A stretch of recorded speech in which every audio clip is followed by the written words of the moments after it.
1990 August 2 പുലർച്ചെ. ഇപ്പോഴും പൂർണ്ണമായി വെളിച്ചം വീണിട്ടില്ല. അറേബ്യൻ മരുഭൂമിയിലെ ചെറിയൊരു രാജ്യം പതിവ് പോലെ മറ്റൊരു ദിവസത്തെ വരവേൽക്കാൻ തയ്യാറെടുക്കുകയായിരുന്നു. എന്നാൽ ആ പ്രഭാതം കുവൈത്തിന്റെ ചരിത്രത്തിലെ ഏറ്റവും ഭയാനകമായ പ്രഭാതമായി മാറുമെന്ന് ആരും കരുതിയിരുന്നില്ല. അതിർത്തിക്കപ്പുറത്ത് നിന്ന് ആയിരക്കണക്കിന് ടാങ്കുകളും ലക്ഷത്തോളം സൈനികരും മുന്നേറുകയായിരുന്നു.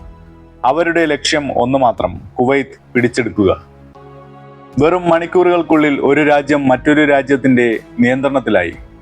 എന്നാൽ അതായിരുന്നു ഒരു വലിയ യുദ്ധത്തിന്റെ തുടക്കം. ലോകത്തിലെ ഏറ്റവും ശക്തമായ രാജ്യങ്ങൾ ഒന്നിച്ചുകൂടിയ യുദ്ധം. ആകാശം മുഴുവൻ കറുത്ത പുകയാൽ മൂടിയ യുദ്ധം. ലോക എണ്ണ വിപണിയെ നടുക്കിയ യുദ്ധം. ഇതാണ് 1990-91 കാലഘട്ടത്തിൽ നടന്ന കുവൈത്ത് യുദ്ധത്തിന്റെ കഥ. 1980 മുതൽ 1988 വരെ ഇറാഖും ഇറാനും തമ്മിൽ രക്തരൂക്ഷിതമായ യുദ്ധം നടന്നു.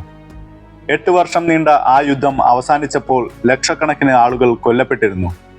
ഇറാഖിന്റെ സമ്പദ് വ്യവസ്ഥ തകർന്നിരുന്നു. രാജ്യത്തിന് $80 ബില്യൺ കടമുണ്ടായി. അന്നത്തെ ഇറാഖ് പ്രസിഡന്റ് സദാം ഹുസൈൻ ഒരു പ്രശ്നത്തിന് മുന്നിലായിരുന്നു. യുദ്ധം ജയിച്ചില്ല, സമ്പദ് വ്യവസ്ഥ തകർന്നു, ജനങ്ങൾ അസന്തുഷ്ടരാണ്. ഈ പ്രതിസന്ധിയിൽ നിന്ന് രക്ഷപ്പെടാൻ അദ്ദേഹത്തിന് പണം അത്യാവശ്യമായിരുന്നു. അപ്പോൾ അദ്ദേഹത്തിന്റെ ശ്രദ്ധ പതിഞ്ഞത് അയൽ രാജ്യമായ കുവൈത്തിലേക്കായിരുന്നു. ചെറിയ രാജ്യമാണെങ്കിലും ലോകത്തിലെ ഏറ്റവും വലിയ എണ്ണ ശേഖരങ്ങളിൽ ഒന്ന് കുവൈത്തായിരുന്നു. അതായിരുന്നു സദാമിനെ ആകർഷിച്ചത്. 1990 ഓഗസ്റ്റ് 2 ഇറാഖി സൈന്യം അതിർത്തി കടന്നു.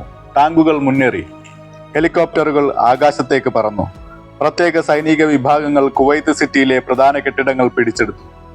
കുവൈത്തിന്റെ സൈന്യം ധീരമായി പൊരുതിയെങ്കിലും ഇറാഖിന്റെ വൻ സൈനിക ശക്തിക്ക് മുന്നിൽ അവർക്ക് അധിക നേരം പിടിച്ചു നിൽക്കാൻ കഴിഞ്ഞില്ല. വെറും 2 ദിവസത്തിനുള്ളിൽ കുവൈത്ത് പൂർണ്ണമായും ഇറാഖിന്റെ നിയന്ത്രണത്തിലായി. ഭരണകുടുംബം സൗദി അറേബ്യയിലേക്ക് രക്ഷപ്പെട്ടു.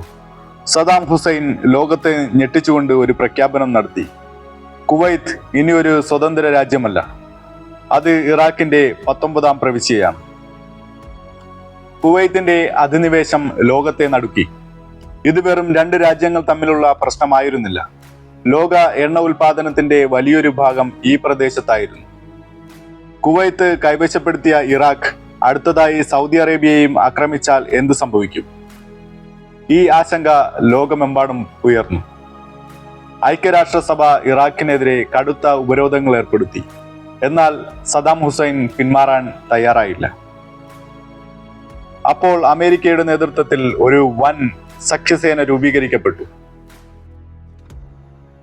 Britain, France, Saudi Arabia, Egypt തുടങ്ങി 42 രാജ്യങ്ങൾ അതിൽ പങ്കെടുത്തു. ലക്ഷ്യം വളരെ വ്യക്തമായിരുന്നു: കുവൈത്തിനെ മോചിപ്പിക്കുക.